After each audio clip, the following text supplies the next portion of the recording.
కార్మికుల సమస్యల పరిష్కారంపై కూటమి ప్రభుత్వం చిత్తశుద్ధితో పనిచేస్తుందని తెలిపారు కార్మిక శాఖ మంత్రి సుభాష్. గత ప్రభుత్వం సేఫ్టీ ఆడిట్ లేకుండా విచ్చలవిడిగా ఫ్యాక్టరీలను వదిలేయడం వల్లే తరచూ ఫ్యాక్టరీలో ప్రమాదాలు జరిగాయని, కూటమి ప్రభుత్వం బాధ్యతలు తీసుకున్న రోజు నుంచి ఫ్యాక్టరీలో సేఫ్టీ ఆడిట్ను పూర్తిగా బాధ్యతతో చేస్తున్నామని వెల్లడించారు. మంత్రిగా 6 నెలల బాధ్యతలు పూర్తి చేయకముందే కొంతమంది సోషల్ మీడియాలో తప్పుడు ప్రచారాలు చేస్తున్నారని, అటువంటి ప్రచారాలు తనకు దీవెనలుగా మారతాయంటున్న మంత్రి సుభాష్తో మా AP coordinator Rajesh face to face. కుటుంబ ప్రభుత్వం ఏర్పడి 6 నెలలు పూర్తయి కొత్త సంవత్సరంలో అడుగు పెడుతున్నారు. కార్మిక శాఖ మంత్రిగా తొలిసారి మంత్రి పదవి తీసుకుని అదేవిధంగా తొలిసారి ఎమ్మెల్యే ఆ శాఖలో 6 నెలల పాటు పాలన కొనసాగించారు. అయితే ఆ శాఖలో ఏ విధంగా ఉంది, అదేవిధంగా ఈ నూతన సంవత్సరంలో ఈ 2024 పూర్తి చేసుకుని 25లో కార్మికులకి పక్షాన ఏ విధమైన హామీలు ఇవ్వబోతున్నారో కార్మిక శాఖ మంత్రి సుభాష్ ఉన్నాడు. ఆయనతో మాట్లాడటం చేద్దాం. మంత్రిగా బాధ్యతలు తీసుకున్నాక కార్మికుల పక్షాన అనేక సమస్యలు, మీరు బాధ్యతలు తీసుకున్నాక ఎక్కువ మంది కూడా కార్మికులు చనిపోవటానికి, ఫ్యాక్టరీల్లో పేలటానికి, గ్యాస్ సిలిండర్లు పేలటానికి జరిగింది. వీటన్నిటి కారణాలు ఏమంటారు? ముందుగా దాని కారణం ప్రత్యేకంగా మనం మాట్లాడుకోవాల్సింది ఏం లేదు.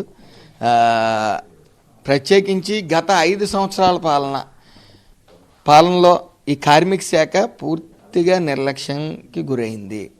ఆ గురవటం వల్ల ఈ కలెక్షన్ ఏజెంట్లుగా పనిచేశారు తప్ప అధికారులు ఇంకొకళ్ళు కూడా గత ప్రభుత్వంలో ఏ రోజు కూడా పరిశ్రమల మీద కానీ అలాగే కార్మికుల మీద కానీ ఎప్పుడూ కూడా చిత్తశుద్ధి లేదు గత ప్రభుత్వానికి. దానికి ఉదాహరణే 9 అతిపెద్ద పరిశ్రమలు ఆంధ్రాన్ని దాటి వెళ్ళిపోవటమే కాకుండా ఈ యొక్క భవన నిర్మాణ కార్మికులకి 1214 జీవో వాళ్ళ పథకాలన్నీ ఆపేయటం, వాళ్ళకి ఇసుక లేకుండా చేయటం, అదేవిధంగా ఒక ఈఎస్ఐ హాస్పిటల్ కూడా నిర్మించకపోవడం, సుమారు 610 కోట్లు ఈ 5 సంవత్సరాల్లో నిధులు నిరుపయోగంగా వెనక్కి మళ్ళీ కేంద్రానికి వెళ్ళిపోవటం.